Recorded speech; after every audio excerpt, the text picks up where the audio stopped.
Hello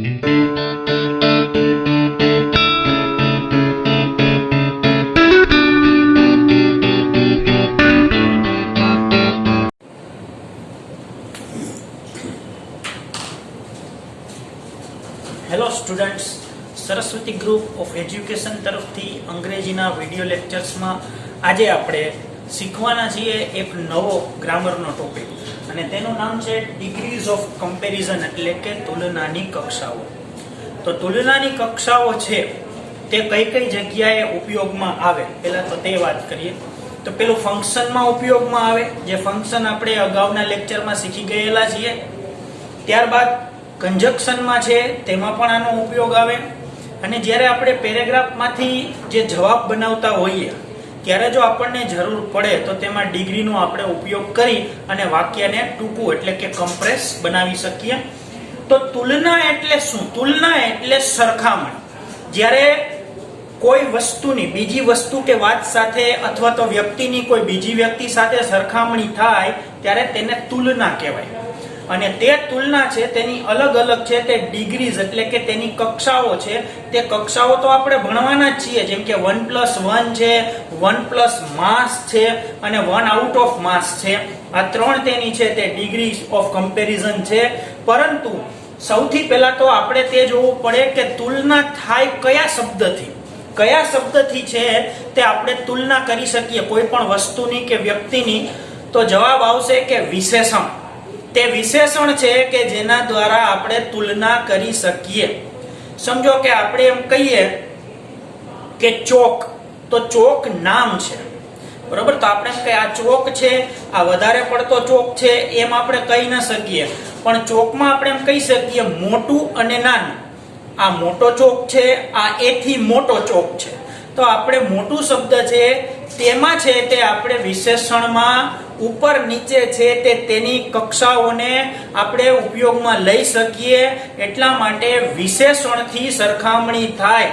તો વિશેષણના અંગ્રેજીમાં મૂળભૂત રીતે 3, અંગ્રેજી શું બીજી કોઈ પણ ભાષામાં છે તે તેના 3 રૂપો છે તે આપણે જોઈ શકીએ. એક મૂળ રૂપ, બીજું અધિકતાવાચક રૂપ અને ત્રીજું શ્રેષ્ઠતાવાચક રૂપ. જેમ કે હોશિયાર, વધારે હોશિયાર, સૌથી વધારે હોશિયાર. ગુજરાતી ભાષામાં આના માટે તર અને તમ શબ્દ છે, જેમ કે ઉચ્ચ, ઉચ્ચતર, ઉચ્ચતમ. તેવી જ રીતે લઘુ, લઘુતર, લઘુત્તમ. તો આ રીતના તર અને તમ શબ્દથી તે સરખામણી છે તે દર્શાવવામાં આવે છે. જ્યારે અંગ્રેજી ભાષામાં ER અને EST લગાવવામાં આવે છે, જેમ કે long, longer, longest, fast, faster, fastest. પણ જ્યારે આ ER અને EST લગાડવામાં આવે તો તેના અમુક નિયમોનું પાલન કરવું પડે. જે આપણને આવડતા હોય તો જ આપણે તેના રૂપો છે તે યોગ્ય રીતે ડિગ્રીમાં મૂકી શકીએ. તો શું છે આ નિયમો, કેવી રીતે છે તે ER અને EST લગાડવામાં થોડી ઘણી બાબતોનું આપણે ધ્યાન રાખવાનું હોય છે. તે વાત આજે આપણે છે તે સમજતા જાશું અને અહીંયા તેની નોંધ કરતા જાશું. તો સૌથી પહેલા આપણે જોઈએ કે વિશેષણને છેડે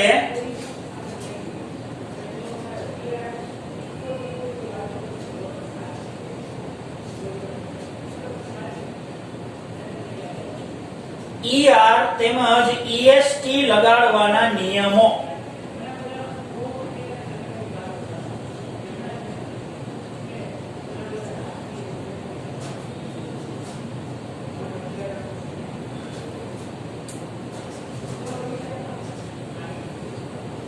આ નિયમો જો આપણને આવડશે તો જ આપણે ભવિષ્યમાં જે ડિગ્રી સમજવાના છે આના પછીના લેક્ચર્સમાં તે આપણને મગજમાં ઉતરશે અને વાક્યો સાચા પડશે. તો સૌથી પહેલા નિયમ છે કે સામાન્ય રીતે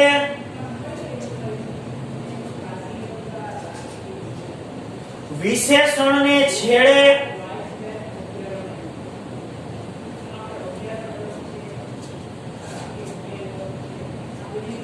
ER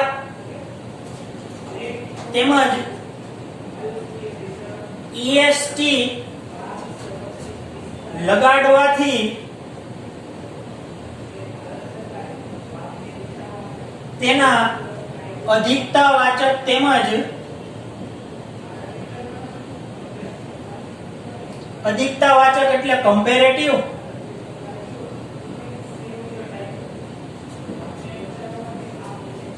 અને શ્રેષ્ઠતાવાચક એટલે કે સુપરલેટિવ.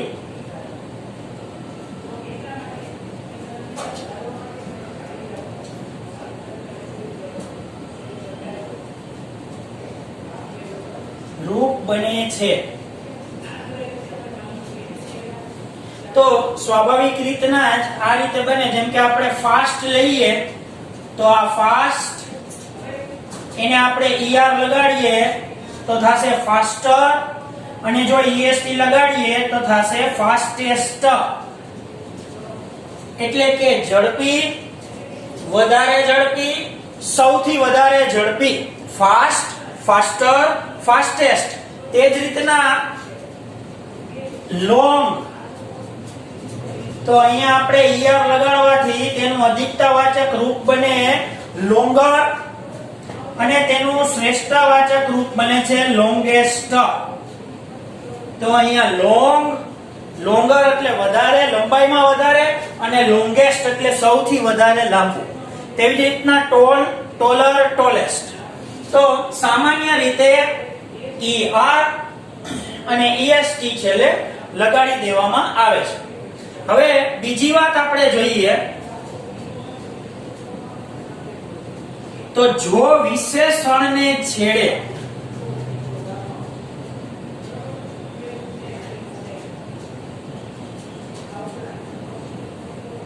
ઈ આવેલો હોય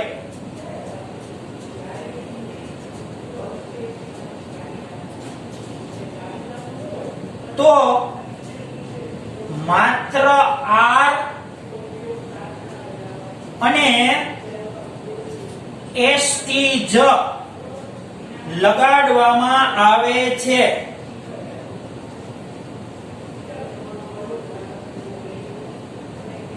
તો ધ્યાન રાખીએ બરોબર. સમજો કે વિશેષણને છેડે અગાઉથી જ ઈ આપેલો છે તો આપણે est લગાડવાના નથી, આપણે માત્ર r અને st લગાડવાના છીએ. તો વિચારો આવા કયા ઉદાહરણ છે જેમાં વિશેષણના છેડે ઈ અગાઉથી આવે છે. તો આપણે અહીંયા જોઈએ બ્રેવ, અગાઉથી જ ઈ આપેલો છે એટલે બ્રેવ, બ્રેવર. તો જો અહીંયા માત્ર આપણે r લગાડેલો છે અને હવે બ્રેવેસ્ટ. તો અહીંયા આપણે એમાં st લગાડેલો છે કારણ કે ઈ આપેલો જ છે. તો બ્રેવ, બ્રેવર અને બ્રેવેસ્ટ. તે જ રીતના પછી આપણે જોઈએ તો ફાઇન, તો છેડે ઈ આપેલો છે ફાઇન, અહીંયા આવશે ફાઇનર અને પછી ફાઇનેસ્ટ. તો ફાઇન, ફાઇનર, ફાઇનેસ્ટ. અહીંયા આપણે માત્ર st જ લગાડેલો છે. તો સૌથી પહેલા est અને જો ઈ આપેલો હોય તો માત્ર r અને st લગાડવાથી છે તે તેના અધિકતાવાચક તેમજ શ્રેષ્ઠતાવાચક રૂપો બને છે. તે રીતે આપણે આગળ જોઈએ તો ત્રીજો નિયમ છે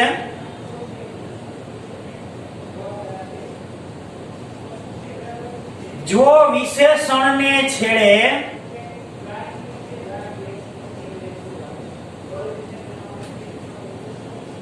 y આવેલો હોય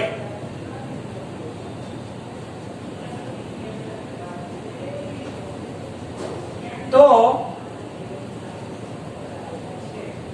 y નો I કરી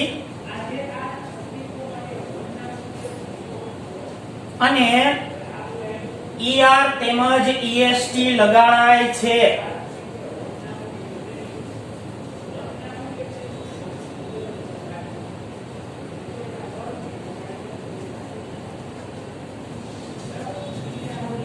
આ ત્યાર પછીનો રૂલ્સ છે. સમજો કે વિશેષણને છેડે y આપેલો છે તો y ને આપણે I કરી નાખવાનું અને પછી er તેમજ EST લગાડવામાં આવે છે. તો આપણે અહીંયા ઉદાહરણ જોઈએ. કેપિટલ ન લખીએ પેલો અક્ષર તો પણ ચાલશે, લખો તોય કઈ એટલી બધી ચિંતા નથી, કારણ કે આ કોઈ સેન્ટેન્સ નો પાર્ટ નથી. હેવીયર, તો જો આ y નો I કરી અને ER લગાડેલું છે અને પછી આવશે હેવીએસ્ટ.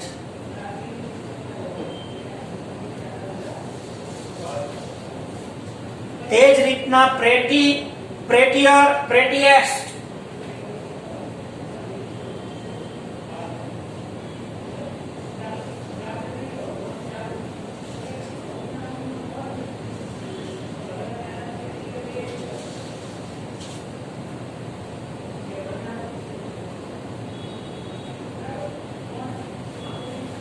તો y નો I કરી અને ER અને y નો I બનાવી અને EST લગાડવામાં આવે છે. આ નિયમ આપણે જોઈ રહ્યા છીએ અત્યારે. ત્યારબાદ છે તે ચોથો નિયમ જોઈએ કે જો વિશેષણને છેડે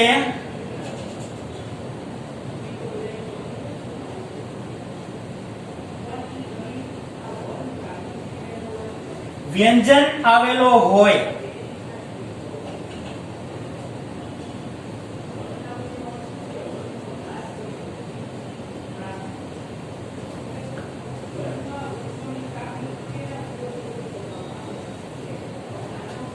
અને તેની પહેલા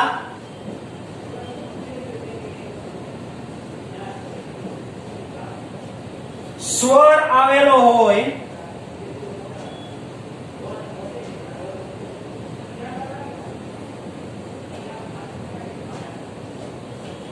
અને જો તે સ્વર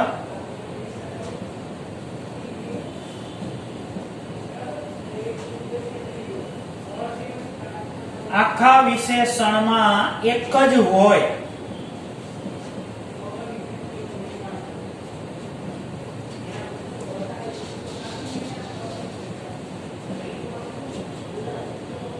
તેમજ છેડેલો વ્યંજન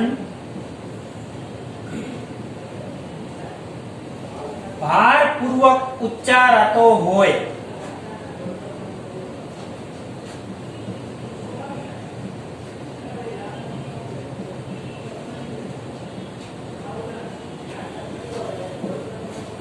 તો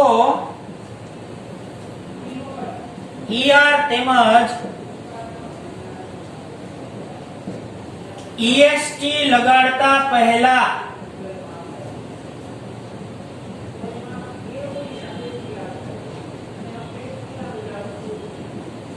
વિશેષણને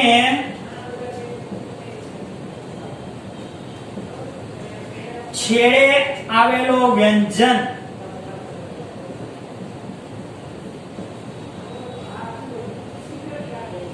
બેવડાઈ જાય છે.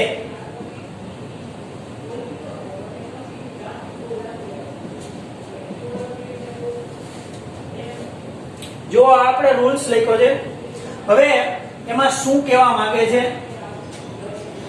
જો વિશેષણને છેડે વ્યંજન આવેલો હોય, તે વ્યંજનની પહેલા સ્વર આવેલો હોય, તે સ્વર આખા વિશેષણમાં એક જ હોય, તેમજ છેડે આવેલો વ્યંજન ભારપૂર્વક ઉચ્ચારાતો હોય તો ER તેમજ EST લગાડતા પહેલા વિશેષણને છેડે આવેલો વ્યંજન બેવડાઈ જાય છે.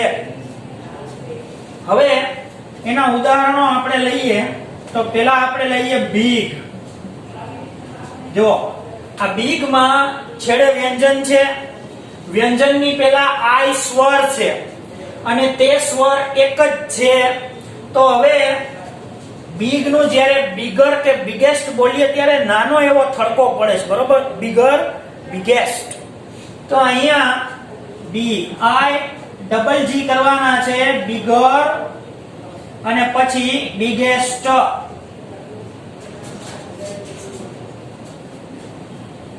તેવી જ રીતના થીન છે, તો છેડે વ્યંજન છે તેની પહેલા સ્વર છે, તો થીન, થિનર, થિનેસ્ટ. થોડો એવો થડકો છે તે ન ઉપર આવે છે તો થિનર.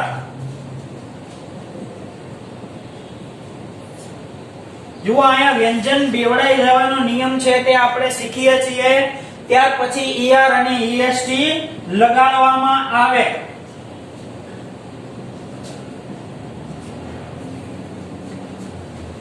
તેવી જ રીતે હજી એક લઈએ ફેટ, FAT.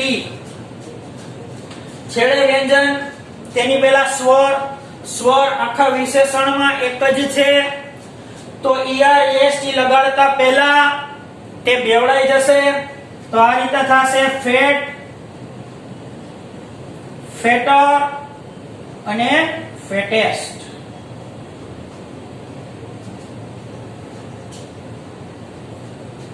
હવે તે જ રીતે પાંચમો નિયમ, અમુક વિશેષણના આ પ્રકારના રૂપો અનિયમિત રીતે થાય છે.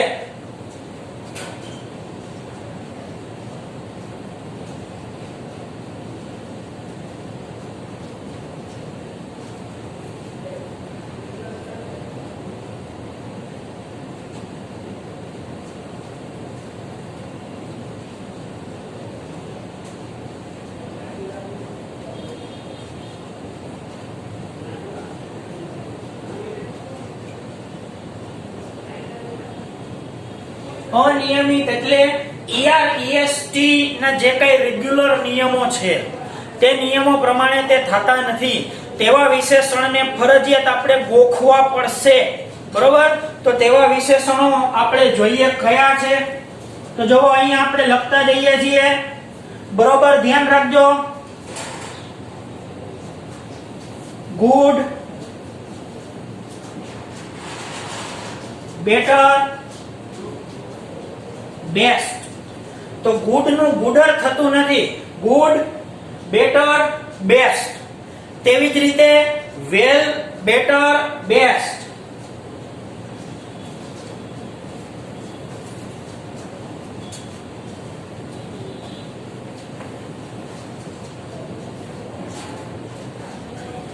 તો ગુડ, બેટર, બેસ્ટ, વેલ, બેટર અને બેસ્ટ. તે જ રીતે અહીંયા જોઈએ તો પછી બેડ, વર્સ અને વર્સ્ટ. હમણાં આપણે આનું ગુજરાતી પણ સમજવાના છીએ. તો અહીં ગુડ, બેટર, બેસ્ટ, વેલ, બેટર, બેસ્ટ. ગુડ એટલે સારું, બેટર એટલે વધારે સારું અને બેસ્ટ એટલે સૌથી સારું. બરોબર? અને વેલ એટલે સારું, પણ વેલ છે તે એડવર્બ છે. સમજો, હું તફાવત સમજાવું. સચિન ઇઝ ગુડ અને સચિન પ્લેઝ વેલ. તો સચિન છે તે સારો માણસ છે, તે વ્યક્તિ તરીકે તે ગુડ છે, તે તેના વ્યક્તિમત્વના વખાણ કરે છે. અને સચિન છે તે સારું રમે છે, આ તેની રમતના વખાણ છે. ઇટ મીન્સ કે તેના ક્રિયાપદના વખાણ છે. ખ્યાલ એવો? તો તેમાં વેલ, બેટર અને બેસ્ટ. તો ગુડ છે તે એડજેક્ટિવ છે અને વેલ છે તે એડવર્બ છે. તો આનું ગુડ, ગુડર, ગુડેસ્ટ એમ નથી થતું, અથવા તો વેલ, વેલર, વેલેસ્ટ એમ થતું નથી. તો આપણે આ વસ્તુ માત્ર ને માત્ર યાદ જ રાખવી પડે કે ગુડ નું બેટર બેસ્ટ થાય છે અને વેલ નું બેટર બેસ્ટ થાય છે. તે જ રીતના બેડ એટલે ખરાબ, વર્સ એટલે ઈથી વધારે ખરાબ અને વર્સ્ટ એટલે સૌથી વધારે ખરાબ. તો કોઈ વસ્તુ કે બાબતના સંદર્ભમાં આનો ઉલ્લેખ થાય છે. તે જ રીતના ઈલ એટલે માંદું. તો અહીંયા ઈલ, તેમાં પણ વર્સ અને વર્સ્ટ. તો ઈલ એટલે માંદું, વર્સ એટલે વધારે માંદું અને વર્સ્ટ એટલે સૌથી વધારે બીમાર. જે પરિસ્થિતિ પહેલા દિવસે હોય એની ત્રીજા દિવસે વધારે બગડી જાય, તો અહીંયા વર્સ અને વર્સ્ટ, અને સૌથી વધારે બગડે તો વર્સ્ટ પરિસ્થિતિ એમ કહેવાય. તેવી જ રીતે જોઈએ તો મેની એટલે ઘણું બધું. તો મેની, મોર અને મોસ્ટ. તો મેની, મેનિયર, મેનીએસ્ટ એમ થતું નથી. મેની એટલે ઘણું, પણ ગણી શકાય તેવી વસ્તુઓ. સમજો કે પેન્સિલ ગણી શકાય તો તેમાં મેની વપરાય, અને દૂધ છે તે ગણી ન શકાય, દૂધને માપી શકાય, જોખી શકાય, એના લીટરમાં માપ હોય, એને માપ્યું કહેવાય. બરોબર, કે આનું માપ કેટલું છે લીટરનું, એમ. તો તે આપણે એક દૂધ, બે દૂધ એમ ન કહી શકાય. દૂધની કોથરી પાછી ગણી શકાય, કોથરી જુદી વસ્તુ છે. બરોબર છે. લીટર ગણી શકાય, લીટર પાછો જુદો એકમ છે. તો અહીંયા મચ છે તે ગણી ન શકાય તેવી બાબત માટે તો અહીંયા આવશે મચ, મોર અને મોસ્ટ. તો મચ, મોર, મોસ્ટ. તે જ રીતે ફાર એટલે અંતરના સંબંધમાં જોઈએ તો દૂર, ફાર એટલે દૂર, ફાર્ધર એટલે વધારે દૂર, અને ફાર્ધેસ્ટ એટલે સૌથી વધારે દૂર.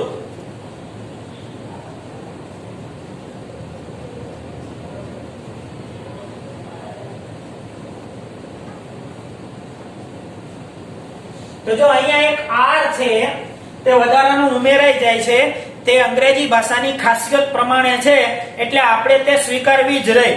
બરોબર. તે જ રીતના ફારનો એક બીજો અર્થ છે કે કોઈ બાબતમાં આગળ નીકળવું. આપણે કયા બાબતમાં તમે બહુ આઘા નીકળી ગયા છો, આ ઈથી નહીં વધારે આગળ તો પેલા ભાઈ નીકળી ગયા છે, ઓલા ભાઈ તો આ બાબતમાં સૌથી વધારે આગળ છે. તો જે બાબત છે તે અંતર નથી, બાબત છે, કોઈ પણ છે તે સાયકોલોજીકલ વસ્તુ છે, તો તેમાં આવે ફર્ધર અને ફર્ધેસ્ટ.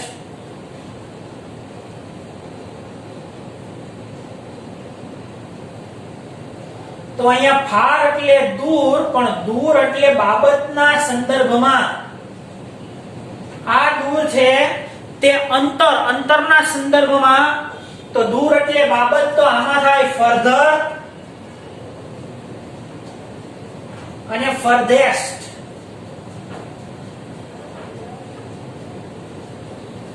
તો ફાર, ફર્ધર અને ફર્ધેસ્ટ. તે જ રીતે પછી આપણે જોઈએ તો લિટલ. તો લિટલ નું લિટલર થતું નથી, અને લિટલ, લેસ અને લીસ્ટ. તો લિટલ એટલે ઓછું, લેસ એટલે ઈથી વધારે ઓછું, અને લીસ્ટ એટલે ઓછામાં ઓછું. અને પછીનું છે લેટ, LATE, લેટ, લેટર અને લેટેસ્ટ અથવા તો લાસ્ટ. તો અહીંયા લેટ નું લેટર છેલ્લે ક્યારેક લાસ્ટ પણ થાય છે, જ્યારે સમયના બાબતની વાત હોય, એટલે કે વસ્તુની વાત હોય. પહેલા આપણે તે વાત કરીએ તો વસ્તુમાં લેટેસ્ટ છે તે વપરાય, આ લેટેસ્ટ વસ્તુ છે. અને કોઈ વ્યક્તિના સંદર્ભમાં વાત આપણે કે તે લાસ્ટ વ્યક્તિ છે. બરોબર.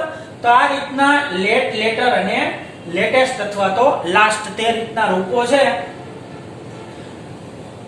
અહીંયા તો અહીંયા લેટ, લેટર, લેટેસ્ટ અથવા તો લાસ્ટ, આ રીતે તેના રૂપો છે તે અનિયમિત રીતે થાય છે.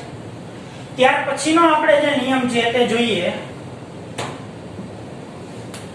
કે જે વિશેષણના સ્પેલિંગ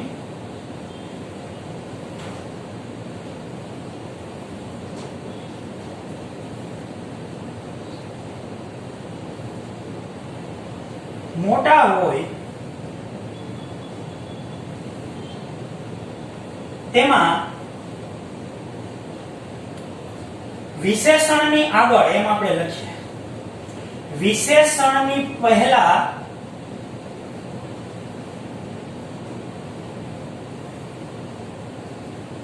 મોર તેમજ મોસ્ટ લગાડવામાં આવે છે.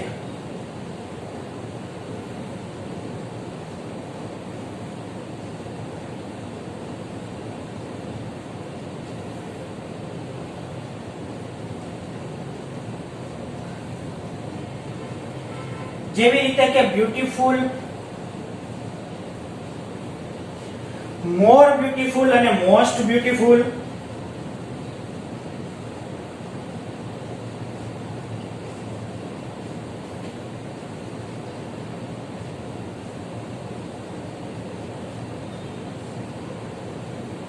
તો અહીંયા જો બ્યુટીફુલ, બ્યુટીફુલર, બ્યુટીફુલેસ્ટ એમ થતું નથી, પરંતુ મોર અને મોસ્ટ લાગે છે એટલે કે મોર બ્યુટીફુલ અને મોસ્ટ બ્યુટીફુલ. હવે એવા આપણે સ્પેલિંગ અહીંયા લખીએ છીએ, જેમ કે વન્ડરફુલ, અટ્રેક્ટિવ, હેન્ડસમ, પ્રોસ્પેરસ,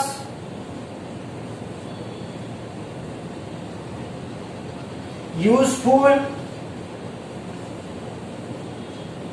ચાર્મિંગ,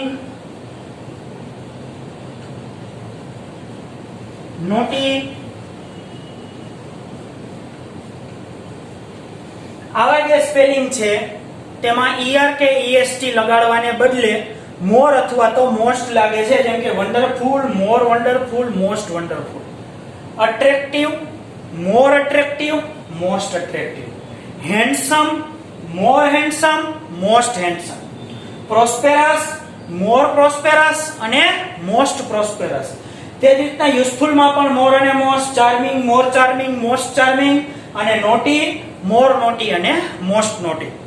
તો આટલા જે નિયમો છે તે આપણે કંઠસ્થ કરવા પડે, તો આપણને હવે પછીના જે લેક્ચર છે તેમાં આપણને વ્યવસ્થિત રીતે સમજાશે. તો આ બધા નિયમ છે તે એકવાર આપણે પાકી બુકમાં અને એકવાર રફ બુકમાં છે તે આપણે લખવાના છે અને મોઢે કરવાના છે. તો હવે પછી આપણે જે આના પછીના લેક્ચરમાં શીખવાના છીએ તે ડિગ્રીઝનો પહેલો ભાગ તે આપણે જોશું. તો અહીંયા સુધી આપણે રાખીએ. અસ્તુ.